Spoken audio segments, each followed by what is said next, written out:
On Tech Today this week, we have the Realme Pad Mini. We're going to unbox this and review this and tell you whether this budget tablet is truly a bang for your buck. And the team at Tech Today is also gearing up for the big Apple WWDC event. All that and a lot more on this special episode of Tech Today.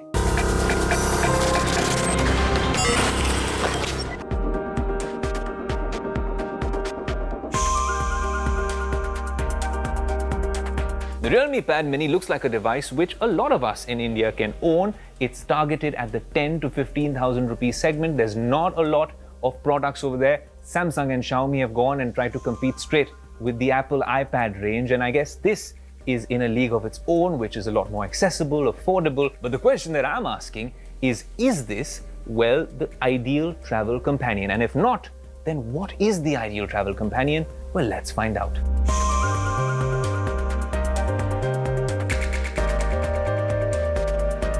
For those of you who tune into the show regularly, you know for the last couple of weeks, we've taken the show on the road. We've been all over the UK. You saw the Dyson exclusive. You also saw all the things that we were doing in London with MG and the like. Well, at that time, this was the device that I took along with me, of course, with my daily driver, which was the iPad Air M1. Now that is the ideal device. In fact, I can safely say that that's a device that you can actually take and perhaps replace your MacBook or your Windows computer. I've done that. And I think within the Apple ecosystem, there is nothing better for me. It pairs seamlessly with the AirPods. It does a fantastic job with the Magic Keyboard. It is fast, it's powerful. The only little shortcoming with that is actually twofold. The first one is the fact that iPadOS hasn't really caught up with macOS, but I think Apple does that intentionally.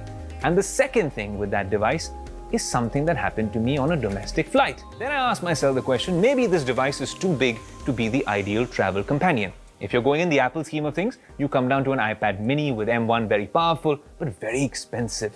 What if I told you for a fourth of that price, or maybe 20% of that price, Android has an option, and it comes in the form of a Realme Pad Mini. Between 10 to 15,000 rupees, 8.7 inches, slightly bigger than an iPad mini, or shall I say, slightly different aspect ratio from an iPad mini. Well, this device seems to be the right size, the right fit, it's easy to handle, it's easy to pocket, but how does it travel? That's when we did a deep dive in actually understanding what its specs are like. So for instance, when we were flying with the Realme Pad Mini, it was quite easy to hold it with one hand, watch a lot of content. I think that was quite a bonus with this device because it's big enough to watch content and it's much bigger than a phone, but it's smaller than bigger tablets or 13-inch MacBooks or laptops. So I think that's a sweet spot in terms of size. But that's where all the compliments stop, because when you go in for an entry-level tablet, you're going in for an LCD display.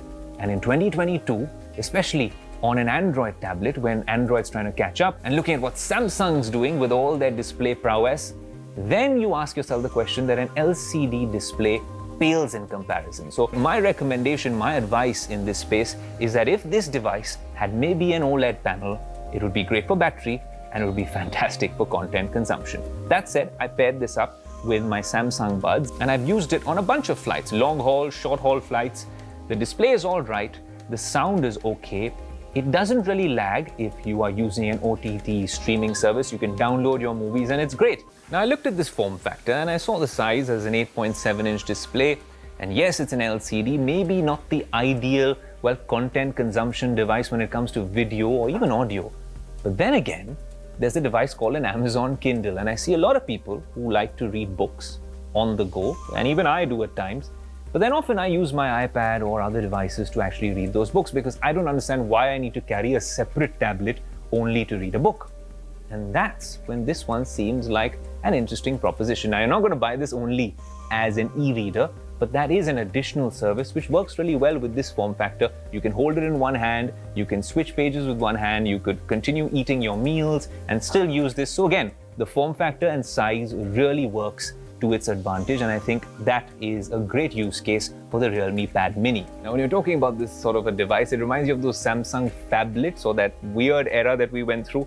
And yes, it comes in that size or form factor as well. It comes with an 8-megapixel rear camera, I think a 5-megapixel selfie camera. But then again, when you're in this price bracket and you're dealing with a budget tablet, I don't think a camera should matter to you because you have your phone with you. This is for another use case. Now, when we were traveling with it all over London, yes, there are scratches that have come on the surface. So maybe if you're purchasing this, buy a stand or a cover, which also helps to actually watch this, because on flights, we've had a tough time placing it in weird places. But I think it's been an ideal travel companion, even at cafes. Sometimes when you want to just do some quick navigation, you don't want to use your phone, you're stopping in the middle of shoots, and all of a sudden, well, you have your phone, which is on charge in that cafe, and then you have this to do, well, content consumption, navigation, stuff like that. It really worked. The battery was also decent. We got more than a day on it, especially for our type of usage. And I did a bunch of video calls as well. Games, I don't think you should be playing on this, because this is not hardware which really supports it. I think it comes in a 4 gig version. We had the LTE version, which is on the top end, which is, I think, 15,000 rupees. You do have the cheapest version, which is Wi-Fi only, which actually comes for 10,000 rupees. And that's where I'm really squaring in, because at that price point, in this budget space, it is all right. If you need a tablet for gaming, well, then skip it. You should consider other options in the space. If you're looking at a tablet which is for basic home use, or for, you know, something for your kids, or just basic work and checking your emails, reading a Kindle, watching basic videos, not relying on in-flight entertainment which the airlines give you, then this is a great companion to start, well, your tablet journey. If you're into something way more advanced and you have money to spare, of course, this can come nowhere close to an iPad mini with M1, but that's not really an apples to apples comparison. So in this space, if you have just 10,000 to 15,000 rupees to spare, I repeat, this is a great place to start.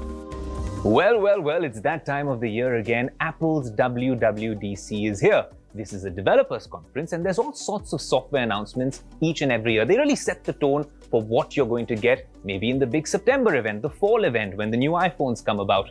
But I heard from a little birdie that there's going to be a hardware surprise as well. Is it just a rumor? Well, let's find out. Again, that's right, Ayush. Apple has announced its developer conference, WWDC, which will begin on the 6th of June, where it's expected to announce the iOS 16, the macOS 13, and a lot more for its iPhone, its iPad, watch, and even the MacBook. In fact, this is one of the most awaited events for Apple enthusiasts, as it now determines how Apple's ecosystem is developing in the year to come. Now, there are sure to be some surprises in store for users, developers, and also tech geeks. If we go by past events, Apple's CEO, Tim Cook, will kick off the keynote address on the 6th of June. And this event will, of course, be live streamed online for you to watch. And now, from what we know, Apple will most certainly be introducing the iOS 16 at WWDC, which is the next iteration of their operating system, which will power the iPhone. So if you're really waiting to buy an iPhone 14 later this year, this would certainly give you a sneak peek on whether or not to wait for it, or whether it's worth buying at all. If rumors are to be believed, then we could certainly expect also some upgrades to the Apple Health app and a new approach to the iPhone notification as well. From what we hear, we could also possibly see the introduction of a buy now, pay later scheme, a feature that will also be rolled out. And it goes without saying here that these changes will also apply to the iPad OS. And of course, we could also get to see some upgrades there to the Apple Watch, most certainly. And another key highlight is the announcement of macOS 13. Apple has been announcing a new macOS every year, as we know, since 2012. And speaking of Macs, Team Tech Today is fairly certain that a MacBook Air with M2 could be announced soon. It was due to the launch earlier this year, and of course, this becomes a mega platform and an event that might be the right place for them to make that announcement. Stay tuned to Tech Today for more on that. On the Apple VR headset, there is a slim chance of Apple showcasing its rumored VR/AR headset at WWDC. In fact, we've known for long now that they've been working hard on this one, and it does show up in their line of developer code this year. But maybe they'll also save it for a separate event later this year. More importantly, I'm sure that our team will be looking forward to the sleek production of the Apple event broadcast, as they do each year. And that wraps up what Team Tech Today believes will be a mega mid-year Apple event coming to you June 6th onwards. Well, trust Nabila to get all the right news and rumors on Tech Today. Thanks so much for that update, Nabila. And for all of y'all who are expecting a few hardware surprises, let me tell you something. I'm going to leave you with this when we go into a commercial break. There is going to be a big Tech Today surprise when we're talking about this big event. Well, for that, you'll have to wait and find out and come back on the other side of this commercial break.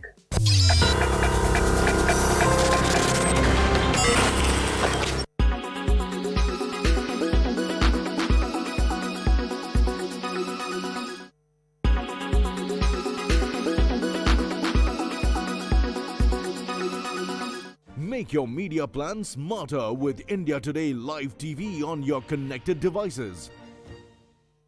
Everyone's busy finding what's trending. You're busy finding out why.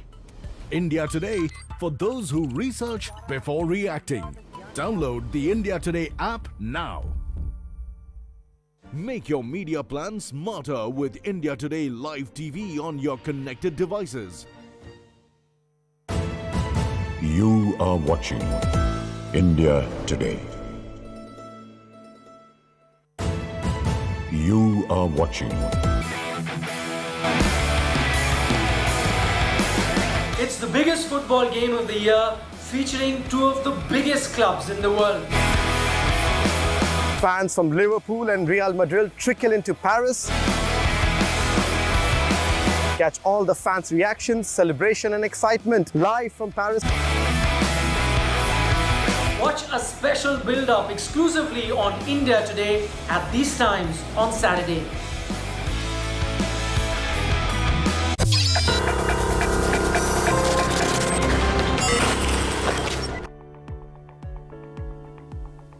Mbps, 4 Mbps, really bad speed. Oh, you guys are back. Welcome back to Tech Today. I'm your host, Ayush Alavadi. Now, sometimes you get frustrated with very slow internet speeds. You could be on a 3G network, 4G network. A couple of weeks ago, we were in London and we were talking about 5G networks, which have, well, ultra low latency and ultra high speeds. But sometimes you get frustrated when you have to make that Zoom call, or maybe do a FaceTime call, or do something like an upload on WeTransfer. And that is when slow internet speeds can really bog you down. So Shivan, my colleague, well, he has a tech hack on your phone. By actually doing what he tells you, well, maybe you can bump up your speed on the same device with the same connection. Have a look. We got some amazing feedback from the tech hack that we shared with you earlier. We've got you another tech hack this time, which has another secret code attached to it. The amazing part about this one is everybody can use it, because this is relating to your internet speed which you get on your phone. This code will help you increase the internet speed on your phone. So, we all face this issue of having alternating 4G internet connectivity speeds. Sometimes it's good, sometimes it's not. What do you do in that case? So there is this code which will help you increase the internet speed. But before we apply the code, it is important to understand that the code works, that we do a quick speed test to find out what speeds you're getting right now before we use the code. So to do that, you just need to simply go to your phone's browser, and there are many websites which will help you tell what speed you're getting at the moment. So initially, when we check the speed, we're getting something between 1.7. Now that the initial speed has been set, now we'll apply the code. Now, what you do, simply just go to your phone's calls app, and over here you need to punch in *#* 4636 #*#. You don't need to dial anything. Immediately it will take you to the testing page. Over here you get phone information. Scroll down and you'll see this row SMSC. Over here you get two options, update and refresh. Go to update, wait for a few seconds and then refresh it.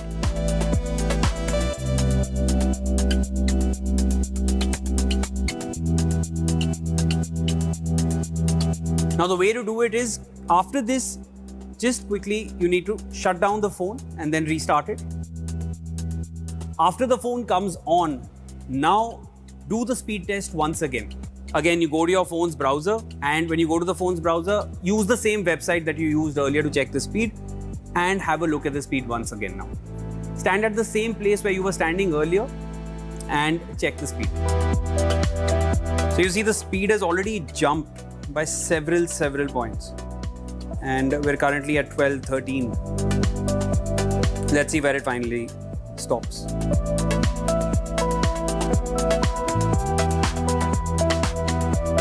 There you go. So from 1.7 we've jumped to 10 Mbps, and we tried this on many other devices as well. So there is an instant bump of about 3 to 4 Mbps of speed.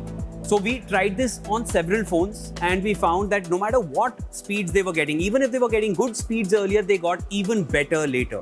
If it was bad speed, that also got better. So the code will help increase the speed. There are two things to keep in mind as far as this code is concerned. Number one, it only works on Android phones. You can't really use this one on iPhones. And secondly, the speed will be increased for a limited period of time. It's not going to just go on and on and on. It's going to be limited to probably an hour at the most. So I know people have been asking us for more and more tech hacks. We'll keep this segment going. And if you need to know something in specific, please let us know. Write into us as well. We'll be back with more tech tricks and hacks from our pockets on the next Tech Today show.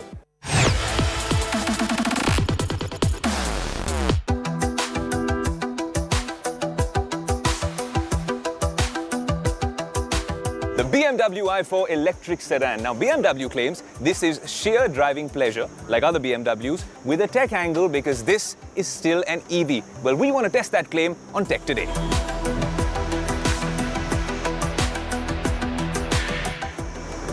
All right, getting in the car is not that much of a task, though someone of my height, if the sunroof is actually pulled all the way to the front, will find it a little difficult. Of course, you can adjust the seat. This was adjusted for the previous driver, but I think it feels just like a mid-size sedan. You know, the first thing, as soon as you sit in this car, if you're a tech geek, you're going to look at this panel. And this is where all the magic happens. And of course, in terms of user experience, you got to like swipe and see what it feels like. Honestly, after the Tesla, this is the first time, and well, kudos to the German engineering with this car, that I am enjoying a touchscreen panel. The Mercedes does a good job as well, but on Tech Today, we want to be happy with the Audi, especially the one that we got on the electric experience. I'm going to take it out for a little bit of a spin just to see what driving pleasure is all about, right? Is it truly driving pleasure? Well, let's find out.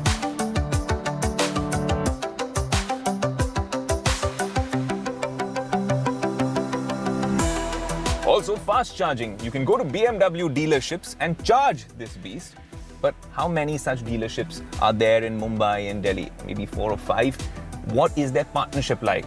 Towards the end of IMG Drive, MG actually announced that they're going to be tying up with a bunch of petrol stations and stuff like that. We went to so many Indian oil stations where they have these Tata charging booths and stuff like that. So many of them were out of order. So many of them had long waiting queues. Look, that range anxiety exists. But if this car claims 591 kilometers, I'm guessing when we take this out into the real world, if it gives you even anything between 400 to 450, anywhere closer towards 500, this is no mean feat when it comes to EV technology. All right, the minute you put this in reverse, you can see that this is like an OLED display on a fantastic TV. The camera is amazing, gives you, well, an eerily sharp image just like the Tesla did. And the minute you put it back in drive, then of course you get the front camera. This has 360 cameras all throughout. There's a reversing assistant, of course, and it gives you this nice 3D mapping sort of an image as well, which we saw on the MG ZS EV, but it looked like we were playing a Nintendo game from 1995. This looks like a step into the future. Well, I'm going to put the car in park right now, and while I take it out for a drive, I'm going to tell you a little bit more about this car. And something that they've been talking about a lot is that it's the longest range you will get on an EV in India. They're claiming 591 kilometers on a full charge. If this car claims 591 kilometers, I'm guessing when we take this out into the real world, if it gives you even anything between 400 to 450, anywhere closer towards 500, this is no mean feat when it comes to EV technology.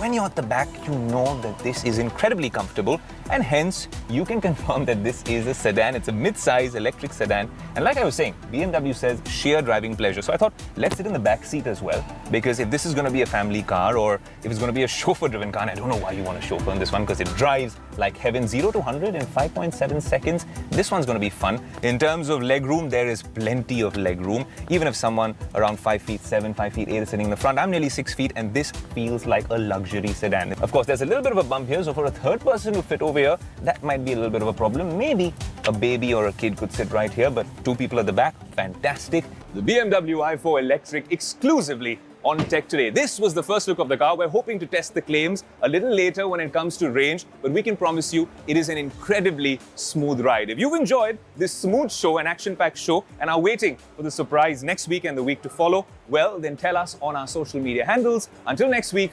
adios.